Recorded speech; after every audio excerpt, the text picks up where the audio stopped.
Even though we get a blanket of snow for 6 months of the year, chores don't stop.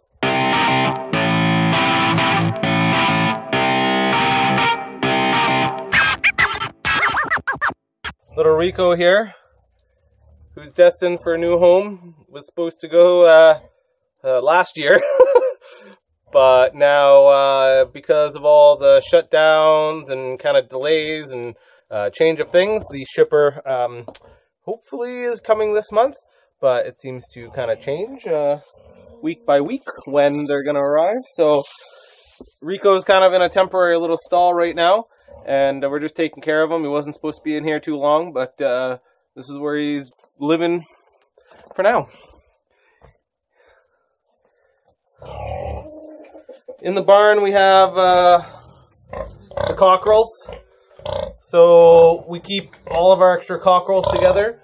As long as they were raised together and there's no hens, you don't have any infighting or anything like that. We also have Maul in here.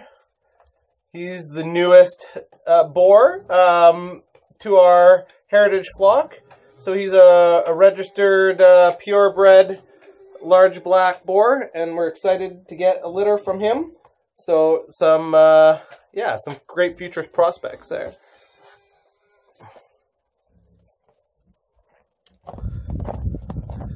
In the back side of the barn, at the same time we got Maul, we got 2 new young gilts. So same thing. They're going to be registered purebred large blacks, and looking forward to getting a couple litters off them. They're still young, so they probably won't produce anything until next fall. But yeah, they're nice girls, eh? Nice girls, eh?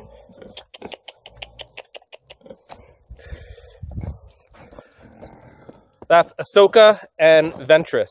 I've decided to go with some Star Wars themed names for this batch of pigs.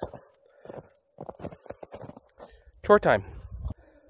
In the winter in Northern Ontario, you have to be adaptive. Often have to have multiple different vehicles for doing multiple different things. So for the winter time for us, we have the Bravo. And this is our kind of winter vehicle. It's what I use to do all the winter chores, get around, and yeah, cut wood, pack trails, feed animals. It's the winter tractor.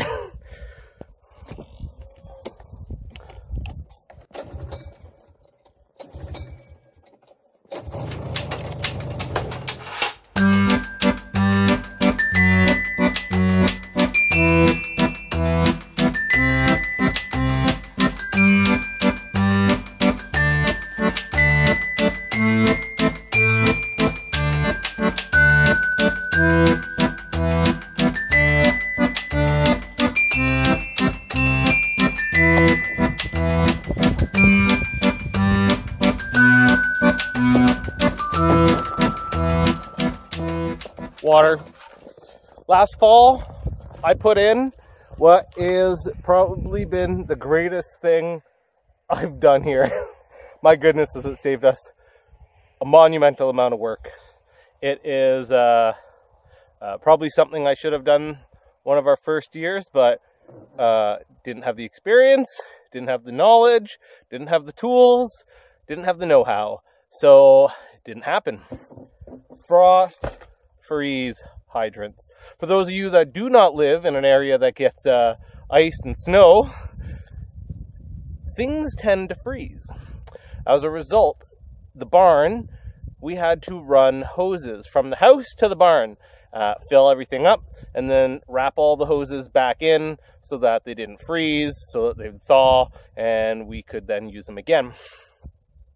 It was 4? Anyways, there was a couple hundred feet of hoses, and it was a pain in the ass.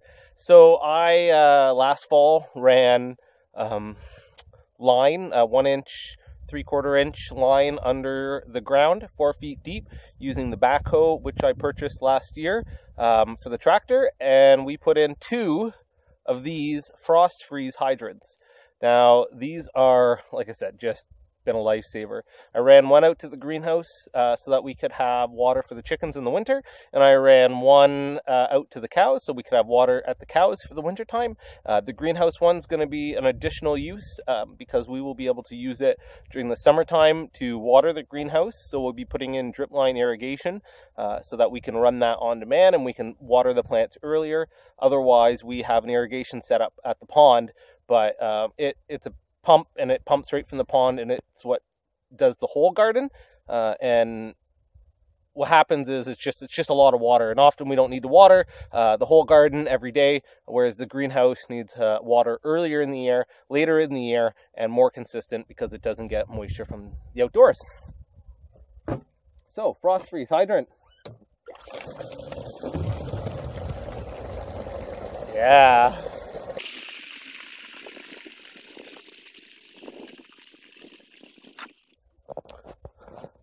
And for the cows, just having a little extension that we use to hook on. Kind of hard with one hand, but okay, kind of impossible with one hand.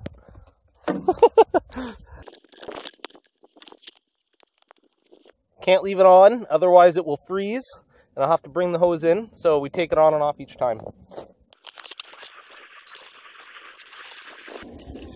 Fuck off. And that's how that works. There's a de-icer. So at the same time that I ran the water line, I ran an electrical line from the barn so that we could run the de-icer in the water trough. And that way, don't have to bust frozen ice. I don't have to haul water. I don't have to run hundreds of feet of hoses. My goodness. Should have done this earlier. Okay, on to the next chore.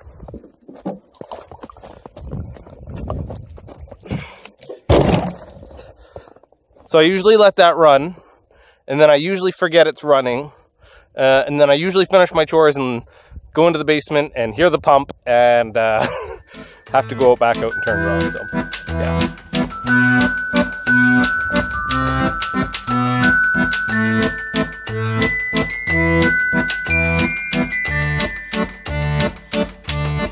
Next up, silo. So,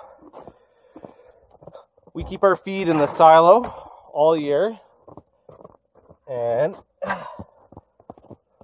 use it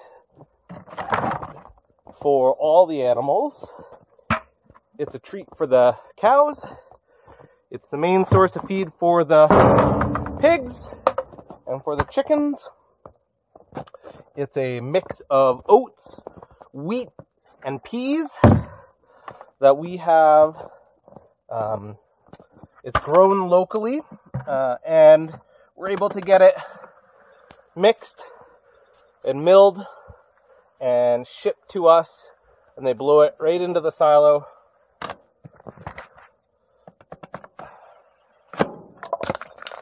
Very convenient, and it helps cut down on the price of feed a little bit. So I think we're about $400 a ton.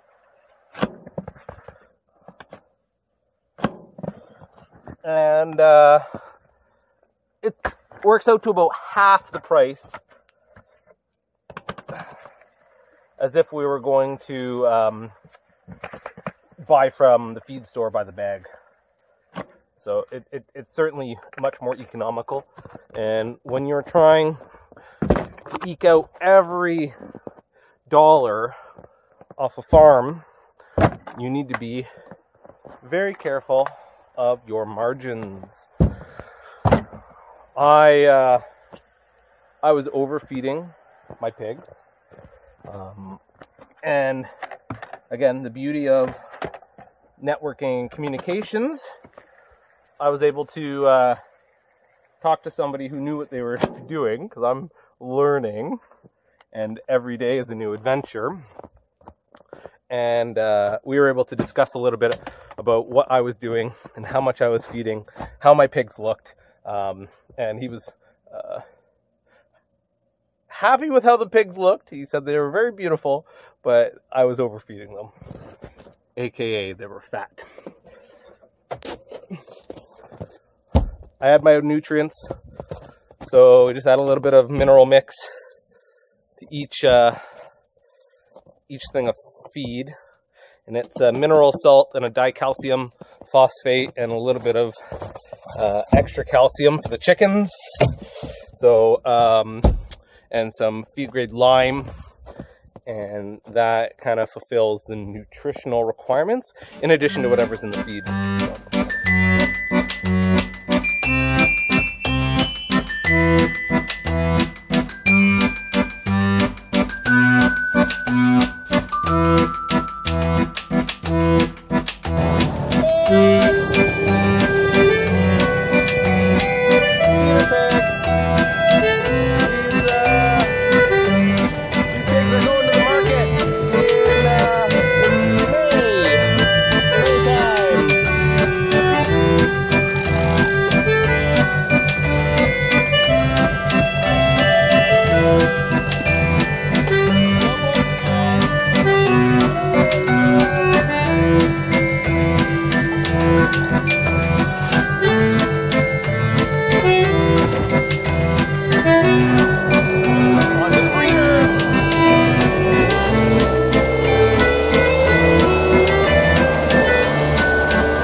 Normally I get another bucket of water, but I forgot. Takes one bucket for both the pigs and a bucket for the cows, or just for little Rico roosters. So yeah.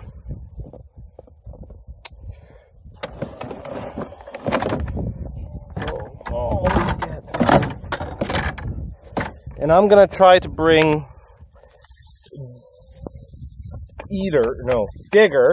Digger, who is one of the breeder pigs that we have down, the big ones, and I'm gonna bring her up after the next heat cycle and to try to make some babies with Maul. So I've set this up, so I'm gonna bring them in. I'm gonna put the two pigs. Hey!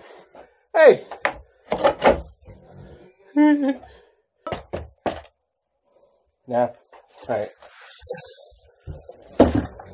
That's for him. And a little bit of water. Rico, here, gets the first bit of water. Not an ideal stall for him, it's a little dirty. But again, he was only supposed to be up here for maybe a week or two. And it's probably been 6 or 7 now. I brought him up when we thought we were going to transport him off. However, he has been here since then. Jenny, Ahsoka, and Ventress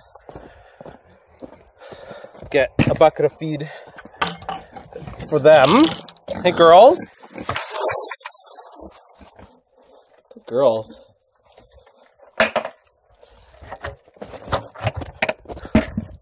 And then I have to hop back in and give them water. So let's go down to the cows. We're going to get the water from there. So we don't forget to turn it off. Fill up another jug. Turn off their water.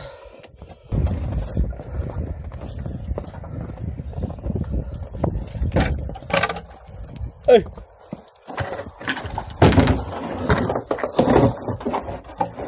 The old hop in because the snow's too high to.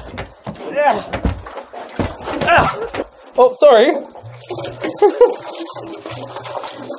Gotta hop in.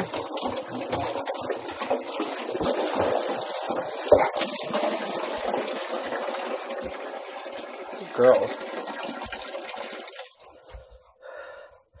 The snow's too high and the door's froze shut. Means we also have to hop out.